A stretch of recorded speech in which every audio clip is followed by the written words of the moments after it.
Hi again. I'm Jackie Gober here to bring you a Sunday school lesson for this morning. If this is your first time with us, we at Calvary Pres have been going through the Gospel of Matthew in our adult Sunday school classes. We can't be meeting together in person right now due to social distancing guidelines, so I'm recording the last few lessons so we can finish out the Gospel and complete our Sunday school series. Last week we discussed the crucifixion of Jesus, the brutality that he endured at the hands of both Romans and Jews. The brutality didn't end with physical torture. Jesus also endured mockery and shame from his onlookers, which only served to dehumanize him further in one of the darkest moments of human history. This week we'll be looking at his actual death and his subsequent burial. When we ended our story last week, Jesus was hanging on the cross, gasping for air, and dealing with immense physical pain. The other people fade into the background here as we read on, and we hear about Jesus' last moments, and we start really to see the significance of them as we go through the next sections of Matthew. Let me read verses 45 through 50 in chapter 27 to start our discussion today. Now the 6th hour, there was darkness over all the land until the 9th hour. And about the 9th hour, Jesus cried out with a loud voice, saying, Eli, Eli, lema sabachthani? That is, my God, why have you forsaken me? And some of the bystanders hearing it said, This man is calling Elijah. And one of them at once ran and took a sponge, filled it with sour wine, and put it on a reed, and gave it to him to drink. But the other said, Wait, let us see whether Elijah will come to save him. And Jesus cried out again with a loud voice, and yielded up his spirit. So the first thing we are told here is that there was darkness over the land from the 6th hour until the 9th hour. To put it in terms that our minds can comprehend a bit better, this would have been from about noon to 3 p.m. Not a normal time for there to be darkness, and typically since the moon is full at Passover, this was not related to any sort of eclipse. The only explanation for the darkness would have to be supernatural. If you look at other sections of the Bible, such darkness that we see here is a sign of God's displeasure and judgment. It's mentioned explicitly in Amos 8:9, where God brings darkness upon his people because of his anger at their sin, as well as in some of the other prophets, like Joel, that connect the coming day of the Lord with darkness and gloom. By using this imagery, Matthew is raising the stakes in how he's picturing Jesus' death. His death is not just the death of a solitary man who is the leader of a cause, however noble we might think that cause is. His death is connected actually to the day of the Lord, the time when the Lord would come to bring judgment down upon sinners and save those who worship him truly. And note the two sides of that coin. Judgment and salvation both come on the day of the Lord. And that's important to remember in the context of the cross. Jesus' death is signaled then with signs relating to this day. God is coming to judge his people. But if we look at the details of this passage, where exactly is the judgment falling? Not on his people. The judgment is falling on Jesus. Matthew is beginning to connect Jesus' death explicitly with God's judgment for sin. At the 9th hour, Jesus cries out, my God, why have you forsaken me? Matthew gives us the Aramaic words as well as in his text it would be Greek, but in ours is English, the translation. And if that sentence sounds familiar to you, which it should, you'll know that is connected to Psalm 22. This is the direct quotation from the beginning of that psalm. And Jesus here is taking those words upon himself and in some ways entering into the world of thought of that psalm. He's taking that psalm upon himself as he hangs upon the cross. The words themselves are typically called Jesus' cry of dereliction. They are a cry of pain and abandonment upon the cross and show that Jesus entered into even a darker world than that of just physical pain. We've already seen that his followers abandoned him, but with this cry, it seems as though even his Father has abandoned him. R.T. France writes in his commentary, this is the only time that Jesus does not address God as Father, an indication that for a time even the intimate relationship of Father and Son had been broken. Jesus is truly abandoned here, dying on the cross, bearing the full weight of our sin. And this is the result of our sin, complete separation from God. Jesus endures this on the cross in our place. Because he was rejected by the Father in that moment, as he bore the condemnation that was truly ours, Our sin has been taken away and destroyed completely. Satisfaction needed to be made, and satisfaction has been made on the cross through Jesus' actions.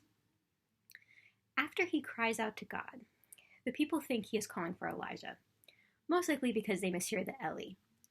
Elijah was supposed to help those who are in need, as many Jews at the time would have thought, so it would not have been impossible in their minds for Jesus to be calling upon him. Jesus, however, isn't calling upon Elijah. He's calling upon a much higher authority. And after being offered wine again by some of the bystanders, he cried out with a loud voice and yielded up his spirit. Jesus is dead, but note how his death is described. He does not die. He gives up his spirit. The Greek word here connotes a release, a freeing. It is active and not connected to the work of anyone around Jesus. Remember what crucifixion was. It was brutal and dehumanizing and led to your own body betraying you to the point where you would just die. But Jesus was different. R.T. France writes, most crucified ones simply lapse into unconsciousness, but Jesus is in control of the situation from beginning to end. No one takes Jesus' life from him. He gives it up in the service of his Father's plan. Even the brutality of the mob was not enough for him to lose control over his destiny. Jesus gives up his spirit willingly. In verses 51 through 54, we see the immediate after effects of Jesus' death. Matthew writes, "And behold, the curtain of the temple was torn in two, from top to bottom, and the earth shook, and the rocks were split. The tombs also were opened, and many of the bodies of the saints who had fallen asleep were raised. And coming out of the tombs after his resurrection, they went into the holy city and appeared to many. When the centurion and those who were with him, keeping watch over Jesus, saw the earthquake and what took place, they were filled with awe and said, 'Truly, this was the Son of God.'" So 3 things happened right away. The curtain of the temple was torn in two. There was an earthquake, and the tombs were open with the dead being raised.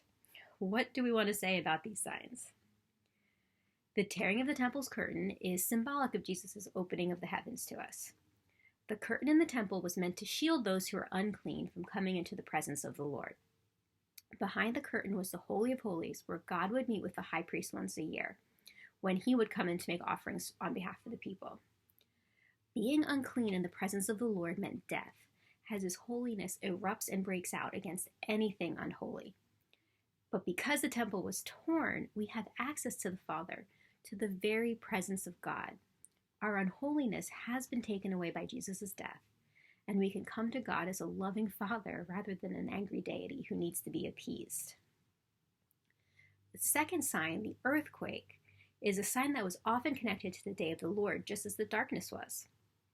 As I mentioned earlier, this day is one of judgment and gloom, as God comes to give his people recompense for their actions.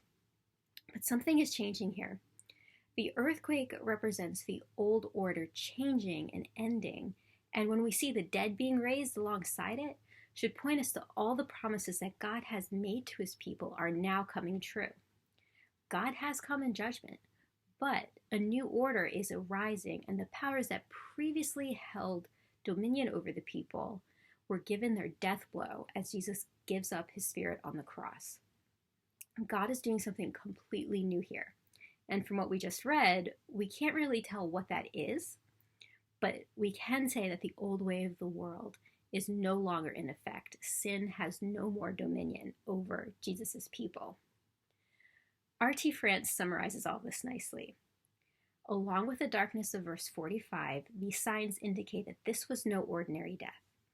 The huge curtain of the temple separated off the sacred interior, so that its destruction was not just an act of divine power, because it was from top to bottom, foreshadowing the greater destruction to come, but also a symbol of the opening of access to God through the death of Jesus. The earthquake, too, signified God's power and judgment. The resultant raising of holy people who had died suggests that the resurrection of the last days found its beginning in Jesus' resurrection. Now is the time for all the hopes of God's people to be fulfilled. So if all this was going on, it's not surprising that, seeing it, the centurion declares that truly this was the Son of God. There was no natural way for him to explain what he had just seen. This was not a routine crucifixion. something more significant has taken place. The sad irony of the crucifixion is that it was only this Gentile onlooker who saw the significance in what had happened. Even if the soldiers didn't fully understand what it meant for Jesus to be the Son of God, and they probably didn't because they weren't Jewish and wouldn't have an understanding of the Old Testament scriptures as a Jewish person would have, they still realized that Jesus was not an ordinary man. At this point, Matthew lets us know that Jesus wasn't entirely alone. Verses 55 and 56 state, "There were also many women there, looking on from a distance, who had followed Jesus from Galilee, ministering to him, among whom were Mary Magdalene and Mary, the mother of James and Joseph, and the mother of the sons of Zebedee." Despite the fact that Jesus' male disciples had run away, the women were still there, watching what was happening. What a testimony to their faithfulness. They remained steadfast when everyone else abandoned Jesus. I could only imagine that as they stood there, the hearts were breaking as they watched Jesus being mocked and tortured in his last hours.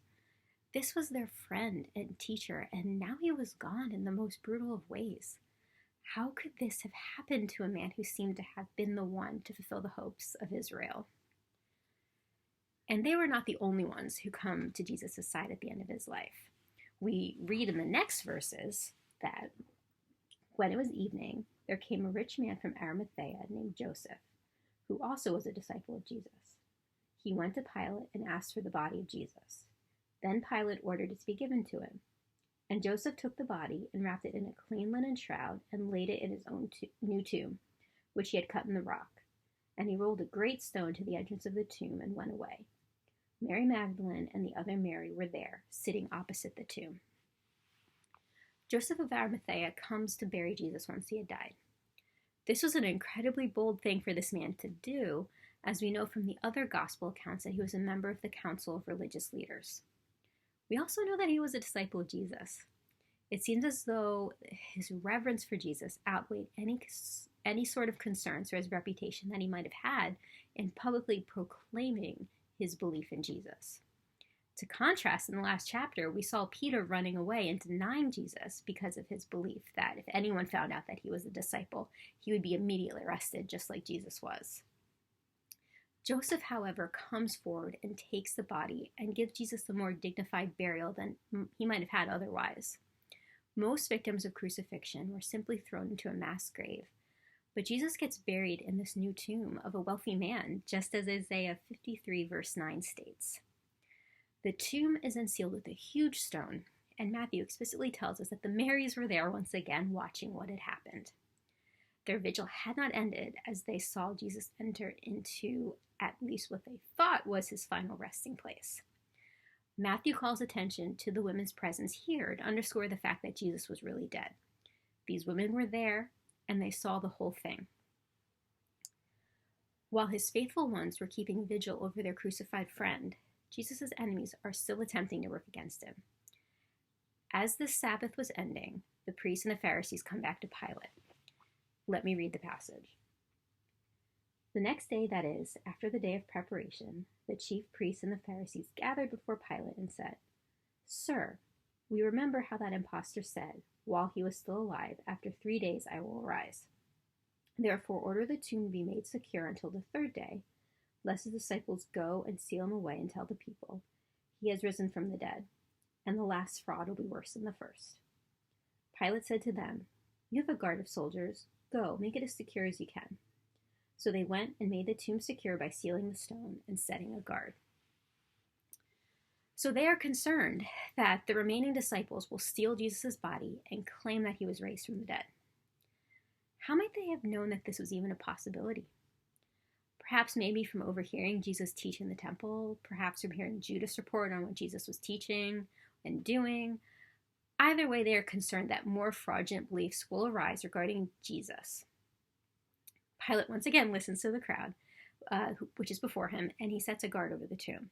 He literally seals it, places, his insignia over it, so that they would know if that seal had been broken, that someone had come into the tomb. They didn't expect anybody to come out of the tomb, but rather go into it, and there was no way that anyone was getting in or out, and we're left here with an impossible situation. Jesus is dead, and his friends can only sit and wonder. Was he more than a man? The signs all pointed that he was, but the fact that he was in the tomb would have given them pause. Could they have been wrong? What did it all mean? Matthew will pick up the rest of the story in the last chapter of the Gospel, so we'll continue there next time. As I leave you, I'd encourage you to think about where Matthew leaves the story at this point. So much points to Jesus being the Son of God and ushering in a new world order where sin and death no longer reign. We have the promise of much better things than we can imagine when Jesus comes again at the final day of the Lord, when he rights all that has been wrong in creation. We know this will happen for sure because his work has already been completed on the cross. Do you believe that? Do you believe that your sin is dead and buried with Jesus? That you are set free and no longer have to fear the day of the Lord, but rather celebrate it as the coming of your Savior to set you free from bondage? For now, let me just close us in prayer. Lord, I thank you for Jesus enduring the cross for us, Lord, that he won the victory that we could not and did what we could not do in paying for our sin, Lord. I thank you that he has made full satisfaction and that we have access to your presence and can come before you without fear and without trepidation, Lord, but with joy and with peace, knowing that you accept us because of Jesus' finished work on the cross. Lord, I pray that you would help us to know that freedom, to know that peace, and to know your work in our lives, Lord, and that we would wait expectantly for your coming, Lord. I pray this all in your name. Amen.